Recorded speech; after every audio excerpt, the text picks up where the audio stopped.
France had more tanks, guns and men than Germany in 1940.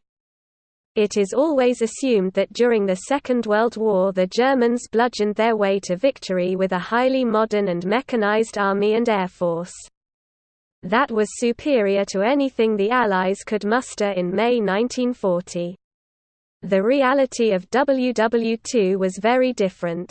On 10 May 1940, when the Germans attacked, only 16 of their 135 divisions were mechanized, that is, equipped with motorized transport. The rest depended on horses and cart or feet. France alone had 117 divisions. France also had more guns. Germany had 7,378 artillery pieces and France 10,700. It didn't stop there. The Germans could muster 2,439 tanks while the French had 3,254, most of which were bigger, better armed and armored than the German panzers. The priority for manpower in the UK is surprising. Britain had decided before the war began that it would make air and naval power the focus of its fighting capability. And it was only after the fall of France that British powers realised that the army would have to grow substantially too.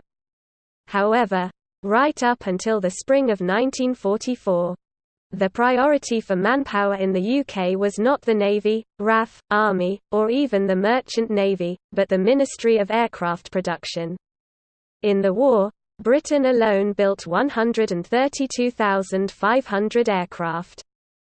A staggering achievement, especially when considering that Fighter Command in the Battle of Britain never had more than 750 fighters. Allied merchant shipping losses were just 1%. Allied shipping losses in the Second World War in the North Atlantic, Arctic and home waters were just 1.48%. Overall, there were 323,090 individual sailings, of which 4,786 were sunk. Of these, 2,562 were British, but on average, there were around 2,000 British ships sailing somewhere around the world on any given day. Convoys, for the most part, were pretty safe, even though a few suffered terribly.